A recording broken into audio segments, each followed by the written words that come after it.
Hey guys, welcome back to the channel. We are back with another video on Python. In our today's video, we are going to see about Python. In this video, we are going to see about the introduction for Python. In the previous videos, we have seen about how to install Python with Windows and how to work with Windows and also with the IDE, that is Visual Studio Code. In our today's video, we are going to see an introduction to the Python. We are going to learn about the language fundamentals and some features of Python. We're going to see about the introduction of Python. Python is a general purpose high level language. Python was developed by Guido van Rossum in the year 1989. So this is a really old language. While working at the National Research Institute at Netherlands, Python was officially made public in the year 2019 of February. So this Python is highly recommended as the first programming language for any beginners. Why? I'll just show you now. Now, if you're gonna see, so this here I have written some Java program here, and here you have a C as well as here you have Python. So when you're going to see about the Java program, we'll just see how to write hello world in Java. So once when you have to, if you know about Java programs, then this is an easiest program to write. If you don't know what is Java, how you're gonna write any programming with Java, we have a separate tutorial for them for that particular language as well. I'll just link the link of that playlist in the description as well as in the card. You can go through it. Now, when you're writing any Java program, you have the main function in which you are going to write the content. Now you can see it has 1, 2, 3 lines of code. So first you need to declare a class, then you need to write your main program, and then you need to write a system.out.print, and you need to give hello world. And this is for the people who don't know, this is a public static void main. This is the main program from where the execution of your Java program begins. So this is the Java program. Then you're going to see how to write the C program. In the C program, also you have 3 lines of code. One is hash include stdio.h. This is the header that you need to add. This is the main program, that is the void main, and you're going to write printf hello world. So this is the C program, basic C program to write hello world. Now the same program to write in Python, how we are going to write it. So whenever you need to write any program in Python, you're just going to type print hello world, and once you're going to write only one sentence, your Python program is going to reflect you the output, that is hello world, once you're going to execute it. Let's see another example how to write it. So the second one is program to print the sum of two numbers in Python in different languages. The first one we are going to see with the Java, then we are going to see with C, and then we are going to see it with the Python.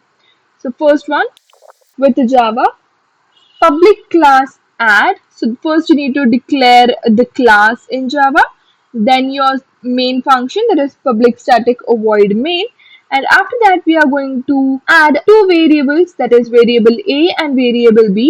For these 2 variables we need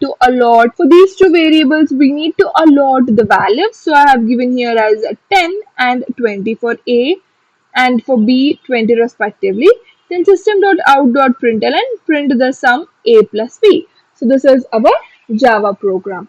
So next we have the C program as well here. So here also you have hash include stdio.h, which is the header. Then we are going to write our main. Here as well we are going to take 2 variables, and also we are going to initialize it. After that printf the sum %t A plus B. So this is how we are going to use it with the C programming. Next we are going to see it with the Python. In Python, we are just going to initialize A is equals to 10, B is equals to 20, print the sum A plus B.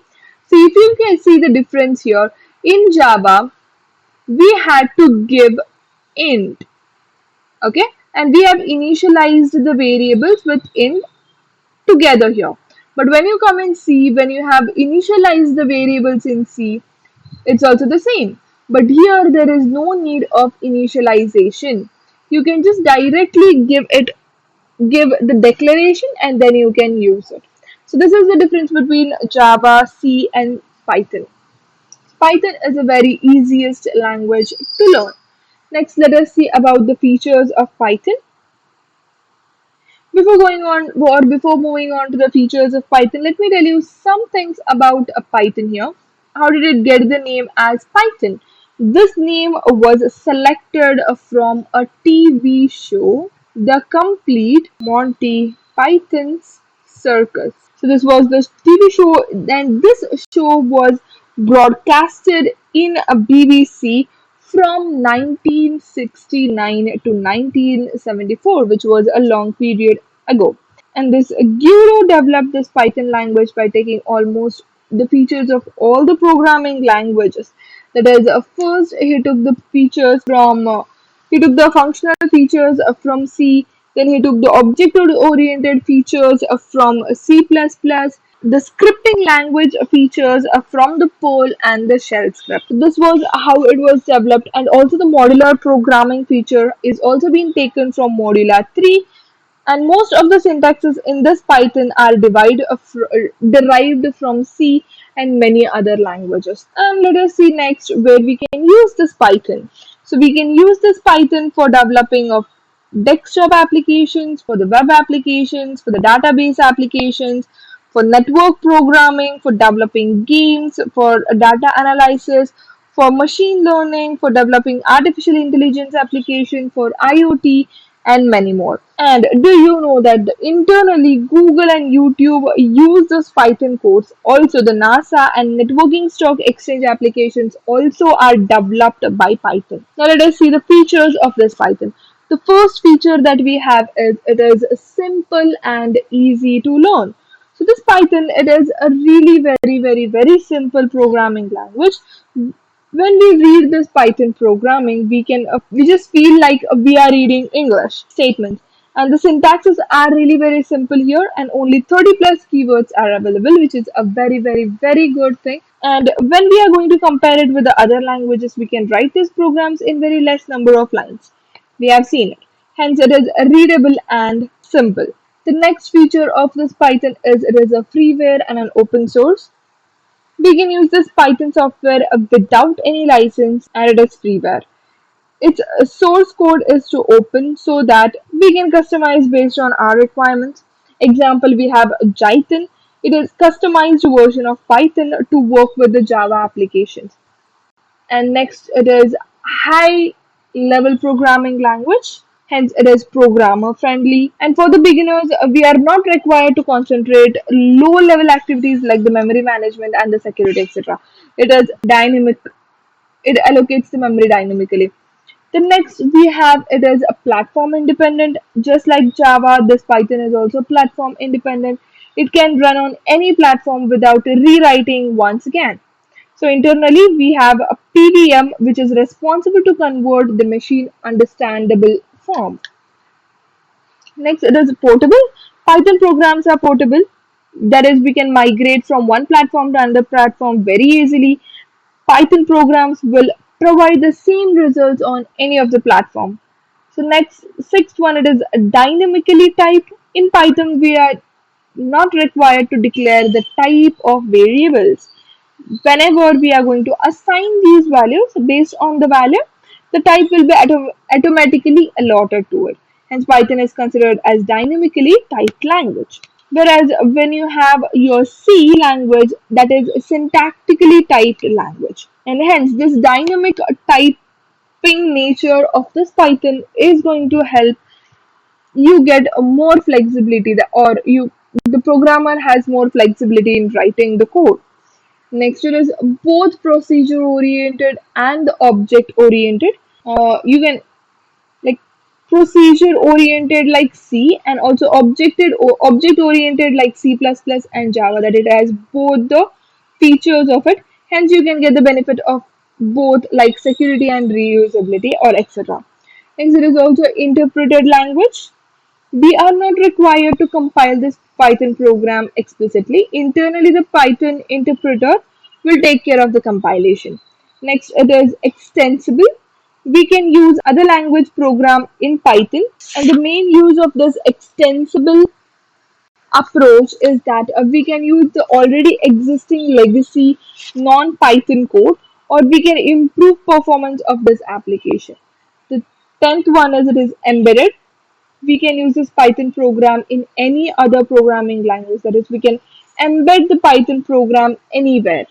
Next one is extensive libraries. Python has a rich inbuilt libraries.